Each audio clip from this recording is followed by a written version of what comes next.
Puji Tuhan, salam kasih dan damai dalam Tuhan kita Yesus Kristus. Bersukacita Tuhan tetap melimpahi kita. Saat ini saya percaya Tuhan tetap mengasihi kita, dan di dalam kasih Tuhan kita akan terus menikmati kebaikan Tuhan dan anugerah Tuhan. Puji Tuhan. Saat ini saya ingin berbagi renungan kebenaran firman Tuhan yang tertulis dalam kitab Yeremia pasal 12 ayat yang kelima.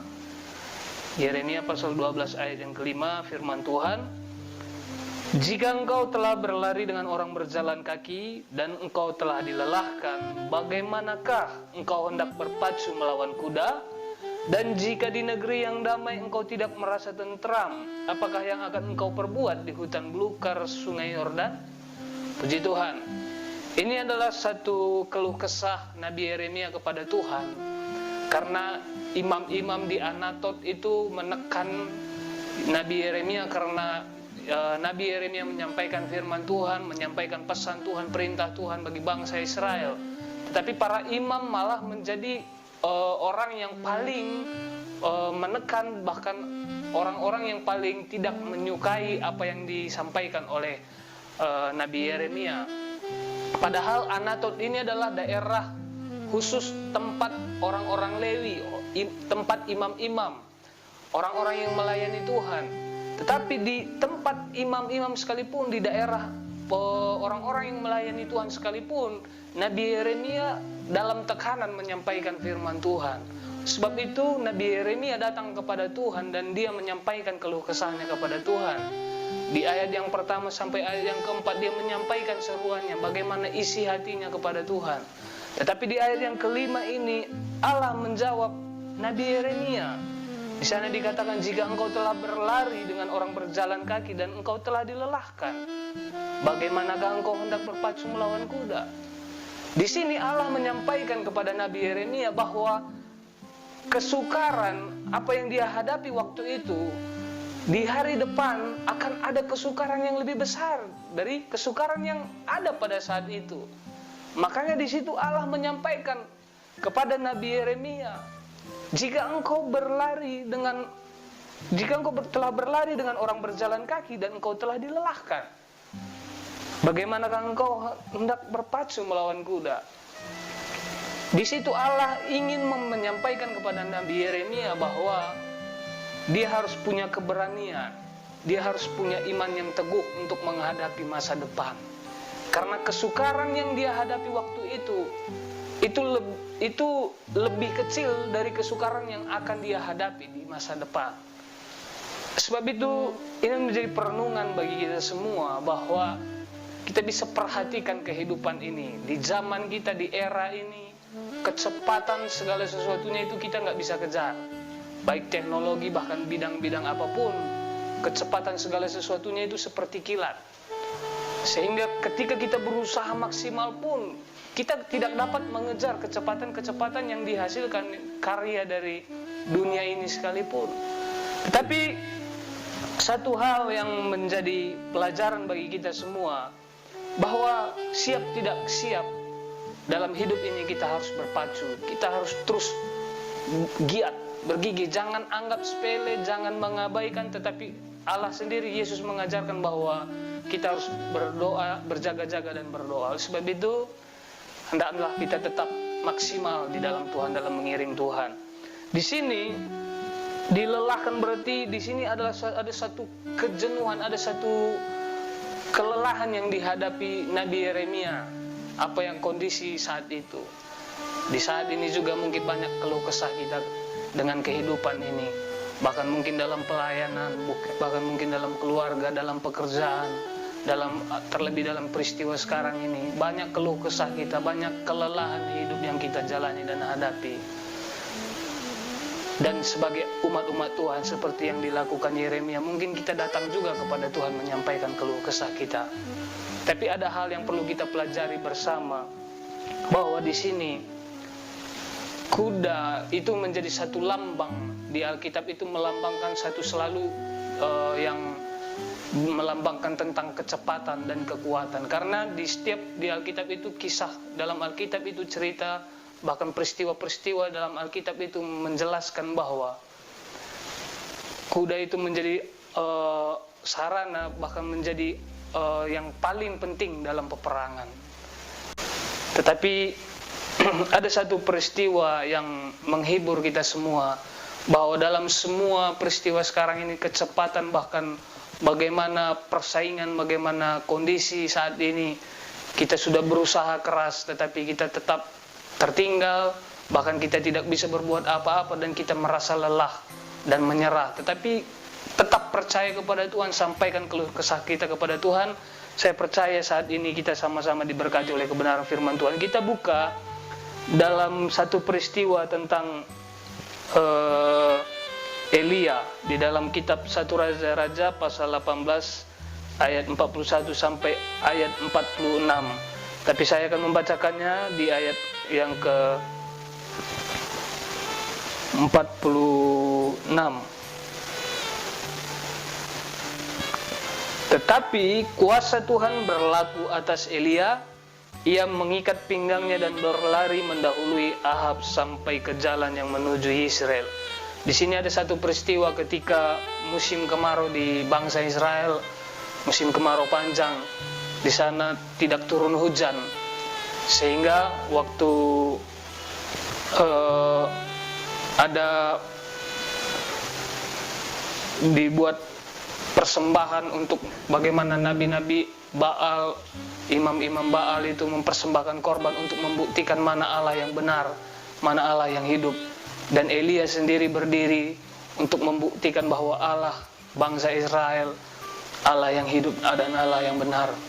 Dan di sana terbukti jelas bahwa ketika Nabi Baal tidak bisa berbuat apa-apa, nabi-nabi Baal tidak bisa berbuat apa-apa, bahkan Baal sendiri pun tidak bisa menolong mereka. Tetapi di sana kuasa Allah dinyatakan. Tetapi dalam peristiwa itu juga sekaligus Tuhan menyatakan sesuatu, menyatakan kemuliaannya di sana.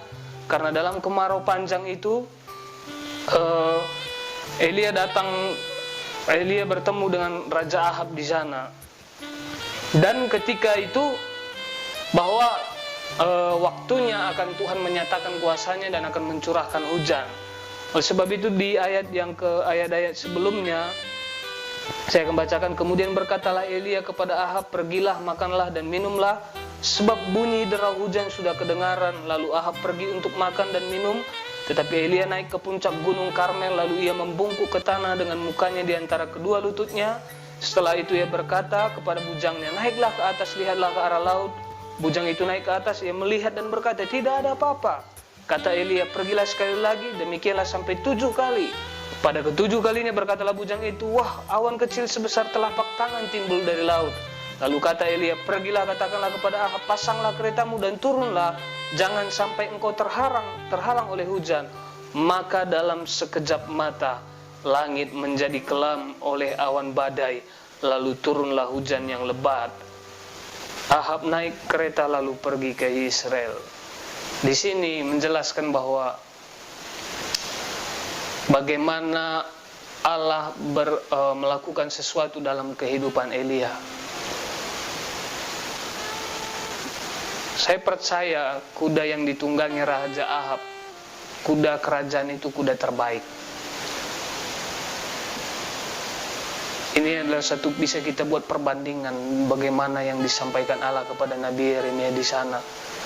Memang secara kekuatan kita tidak bisa berbuat apa-apa, kita merasa lelah, kita jenuh, bahkan kita benar-benar habis daya. Tetapi di sini ada sesuatu peristiwa yang dahsyat. Bagaimana di ayat yang ke-46 dikatakan di sana, kuasa Tuhan berlaku atas Elia. Yang membuat perbedaan umat Tuhan dengan yang lainnya itu hanya ketika bagaimana kuasa Tuhan dinyatakan atas umatnya. Saya percaya di sana Allah membuktikan kuasanya bahwa Elia mendahului Raja Ahab. Sekarang ini peristiwa bagaimana kejadian di akhir zaman ini akan banyak tanda-tanda yang menggemparkan. Bahkan kekuatan terbaik seperti yang dimiliki oleh Raja Ahab. Dia memiliki kuda terbaik dan pasti menjadi kuda pilihan yang bisa diandalkan. Tetapi dia juga tidak bisa luput dari tanda-tanda zaman. dengan dia tidak luput dari tanda-tanda yang datang. Tetapi bagaimana Tuhan ketika berkuasa Tuhan dinyatakan dalam hidup Elia, dia mendahului Raja Ahab. Saya percaya Yesus pun jelas menegaskan bahwa tetapi kamu akan menerima kuasa kalau Roh Kudus turun ke atas kamu. Roh Kudus adalah penolong sejati bagi kita yang mengasihi Tuhan.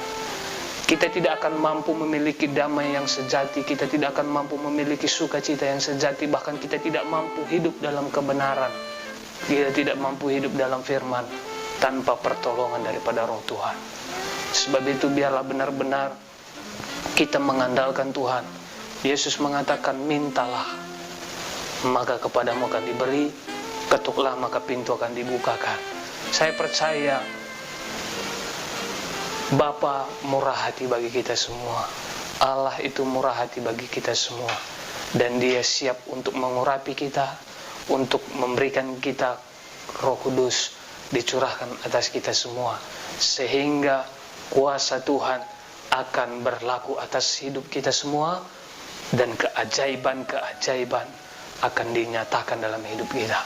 Jangan takut ketika Roh Allah ada dalam hidup kita. Roh Allah akan menolong kita. Roh Allah akan berdaulat, menyatakan kuasanya, dan membawa kita kepada janji-janji Allah. Dan segala sesuatunya akan digenapi, dan Roh Allah akan menolong kita, menyertai kita sampai kesudahan zaman. Puji Tuhan, Roh Allah akan menolong kita. Dan ketika Tuhan Yesus datang yang kali kedua, kita akan menjadi umat-umat yang setia, karena kita dipilih, kita dipanggil, dan kita dimeteraikan oleh Roh-Nya, dan kita tetap teguh di dalam firman Allah. Puji Tuhan, saya percaya Roh Tuhan akan menolong kita semua, keajaiban Tuhan akan menyertai kita, dan kita bukan menjadi orang-orang yang hanya sebatas mengerti dan percaya seperti yang keluar dari mulut semua orang, tetapi kita menjadi bukti-bukti, menjadi saksi-saksi yang hidup, karena Kristus dahsyat, karena Allah kita dahsyat, dan Dia akan datang bagi kita semua, dan untuk menjemput kita tinggal bersama-sama dengan Dia. Sukacita terbesar kita tetap Yesus, karena dan oleh kasih-Nya kita juga sudah diurapi. Dia adalah Sang Pembaptis, pembaptis dalam Roh, api dan Roh, sehingga kita semua pasti orang-orang yang dikasihi Tuhan akan dibaptis dengan api dan Roh.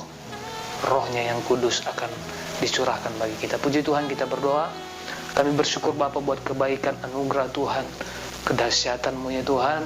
Kami adalah umat-umat yang Kau kasihi, Engkau yang telah menebus dan memanggil kami, dan Engkau yang telah menguduskan, menyucikan kami, dan menjadikan kami menjadi bait Allah, dan Roh-Mu tinggal dalam hidup kami. Roh-Mu menjadi Tuhan yang memimpin hidup kami kepada segala kebenaran-Mu. Roh-Mu yang akan memberitakan segala janji-janji-Mu. Roh-Mu yang akan memimpin, memampukan kami untuk tetap berjalan bersama dengan Tuhan. Terpujilah nama-Mu Tuhan. Tolong kami semua umat-umat-Mu, tolong gereja-Mu, meteraikan dengan firman-Mu, meteraikan dengan Roh-Mu, sehingga kami menjadi orang, menjadi umat yang setia, berkenan, dan memasyurkan kuasa kedahsyatan Tuhan. Terima kasih Bapa. Terpujilah nama-Mu. Berkati juga terus bangsa kami, berkati semua orang, umat-umat di bangsa ini, berkati semua jiwa-jiwa ya Tuhan.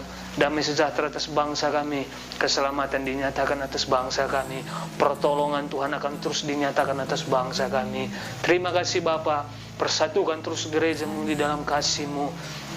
Pulihkan, ampuni kami dari kelalaian, kebodohan, keterbatasan kami, tetapi oleh pertolongan Roh-Mu akan menjadikan gereja Tuhan penuh dengan kemuliaan, penuh dengan kuasa Tuhan. Kami siap menghadapi segala sesuatunya, karena Allah kami beserta kami. Terima kasih Bapa, terpujilah nama-Mu. Segala kemuliaan bagi-Mu kekal selama-lamanya, dan damai sejahtera atas umat Tuhan, damai sejahtera atas gereja Tuhan, damai sejahtera atas bangsa ini, damai sejahtera atas setiap jiwa-jiwa, dan nama-Mu lah yang akan dipuji dan ditinggikan di dalam nama Tuhan Yesus Kristus. Haleluya. Amin. Puji Tuhan. Tuhan memberkati.